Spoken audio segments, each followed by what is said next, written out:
Hi everybody, Paul here again.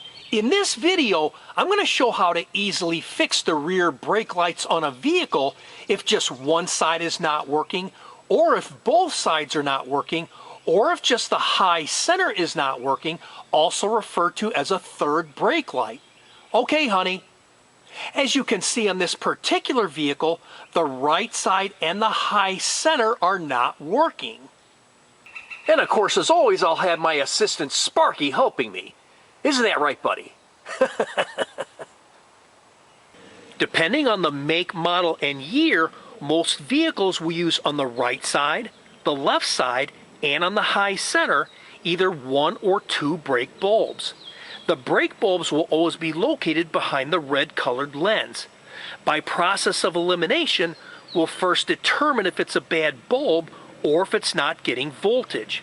If it's not getting voltage, then we need to determine why it's not getting voltage.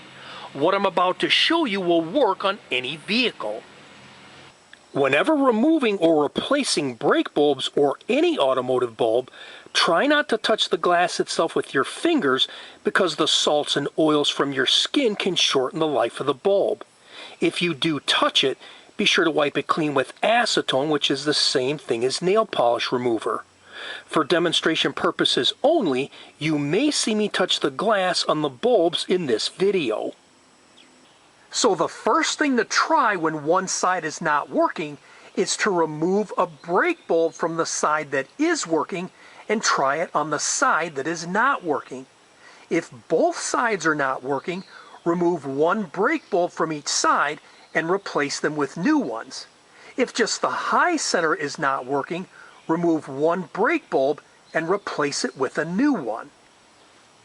Depending on the make, model, and year, some brake bulbs like this one will first require removing the outside plastic lens cover. Once the lens cover has been removed, the brake bulb can then be removed by pushing it in until it stops, turning it counterclockwise until it stops, and then pulling it straight out. Depending on the make, model, and year, some brake bulbs can be removed without having to remove the outside plastic lens cover.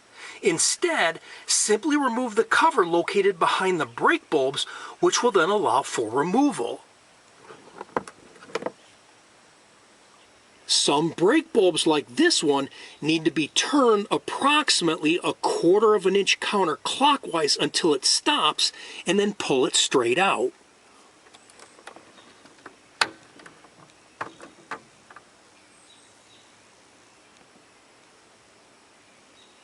Be advised that if you have this style brake bulb, which has a plastic wireless electrical socket, you will not find it this way for purchase.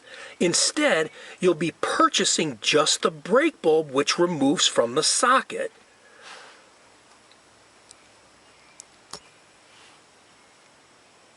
Also, if you see any broken filament wires inside the brake bulb, or if the glass on the bulb has a grayish or blackish color, then the bulb needs to be replaced. Also, when removing the brake bulbs, check for any corrosion or dirt at the electrical contacts and use steel wool or sandpaper to remove it. Also, check for any damaged wires by the brake bulbs that might need repair. If none of these steps fixes the brake lights, then you'll need to check for a blown fuse.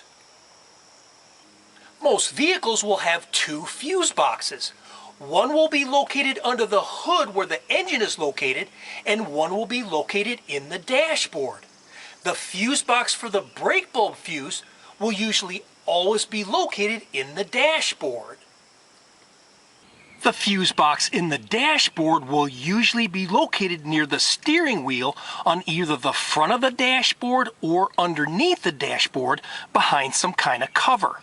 On this particular vehicle, the fuse box is located on the front of the dashboard behind this coin holder.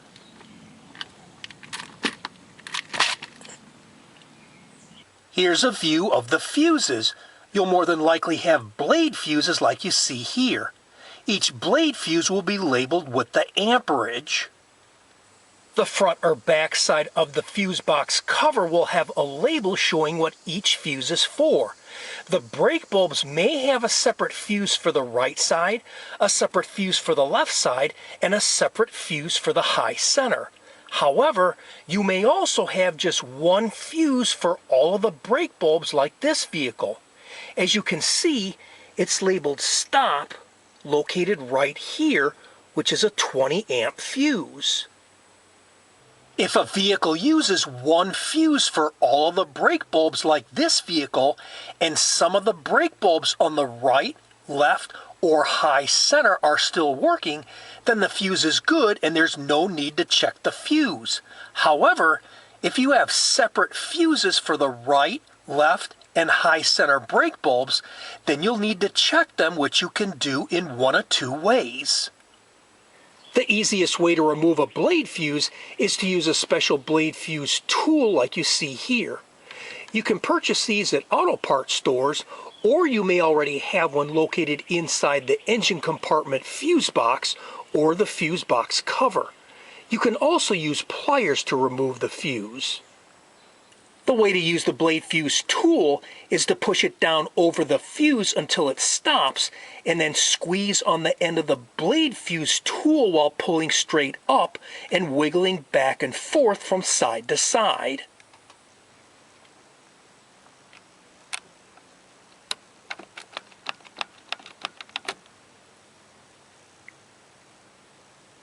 To visually inspect a blade fuse, check the metal wire element inside the plastic part of the fuse.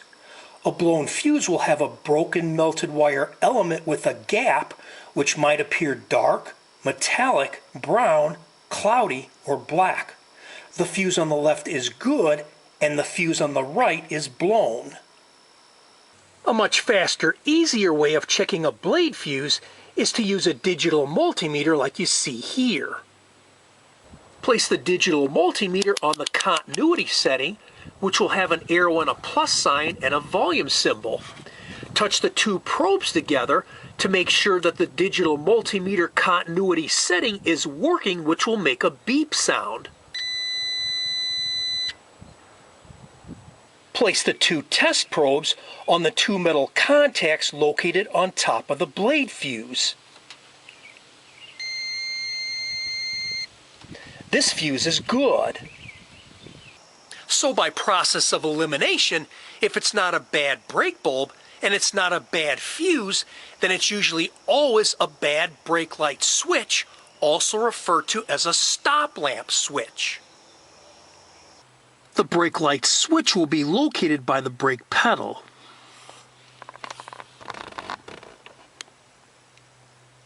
It's located right here. This will need to be tested. In order to do that, it needs to be removed, which is usually easy to do. First, disconnect the electrical connection. Next, take a wrench and loosen the nut holding the brake light switch a quarter turn. Next, turn the brake light switch counterclockwise until it screws out. The brake light switch will need to be tested in the open position and with it pushed in. The brake light switch contains two electrical circuits. You'll notice on the one end 4 electrical contacts. The two electrical contacts located here and here make the first circuit. The two electrical contacts located here and here make the second circuit. The easiest way to test a brake light switch is to use a digital multimeter. Set it to the continuity setting. With the brake light switch in the open position, test both circuits. One of the circuits should have continuity. If none of them have continuity, then the switch is bad. This circuit has no continuity. This circuit has continuity. Now test the other circuit by keeping the switch pushed in. It should have continuity. If it does not have continuity, then the switch is bad.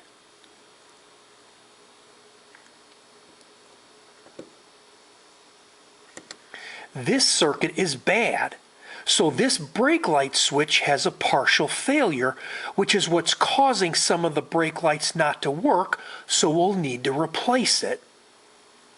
Here's the new brake light switch, which is for a 2007 Toyota Highlander. Always use genuine OEM parts. I purchased this on eBay for $24.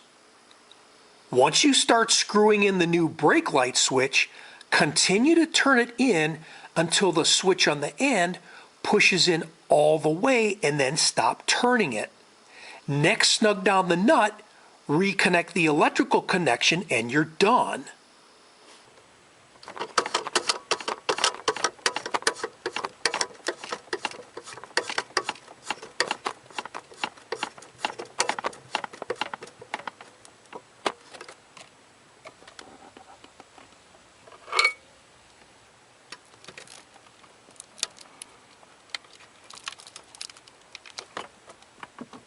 Okay, honey.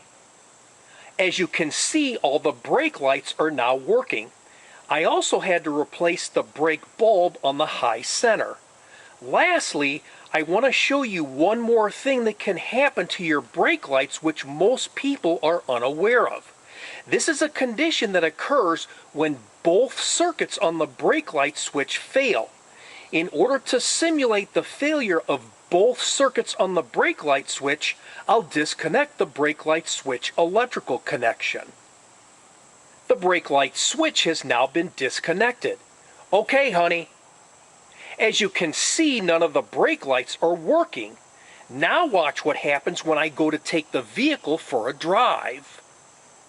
First, I'll start the engine.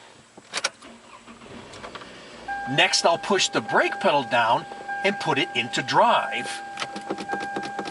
Notice the gear shift lever will not go into drive. In fact, the gear shift lever will not move at all. This is what happens when both circuits on the brake light switch fail, which will leave a vehicle stranded on the road. However, what most people don't know is every vehicle that has an automatic transmission will have what's called a gear shift lever lock release. Depending on the make, model, and year, some vehicles will have an outer lock release and some will have an inner lock release. The lock release will always be located near the gear shift lever.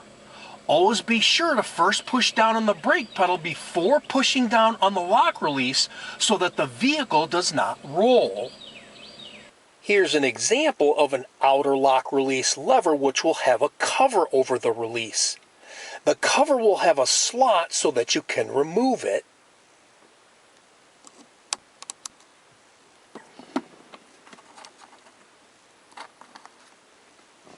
Once the cover has been removed, you can then push down on the lock release button. Some lock release buttons will be big enough so that you can push down on it with your finger. Other lock release buttons like this one will be too small, so just use the ignition key. Again, be sure to first push down on the brake pedal before using the lock release button so that the vehicle does not roll. Insert the ignition key into the opening and slowly push down and hold it. Now you can put it into neutral and start the vehicle.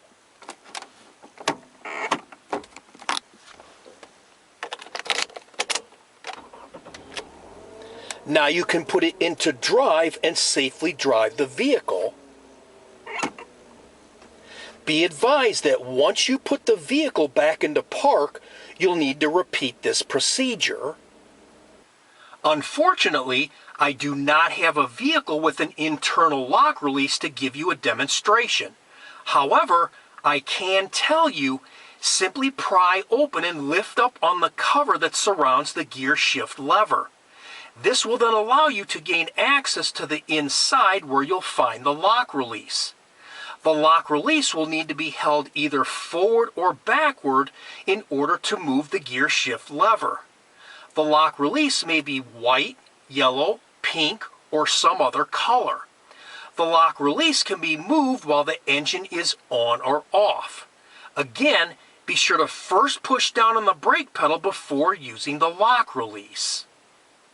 After performing everything in this video, if your brake lights are still not working, then you more than likely have some type of a short in the brake bulb wiring due to corrosion or rodents that have chewed through the wiring, which will require further inspection.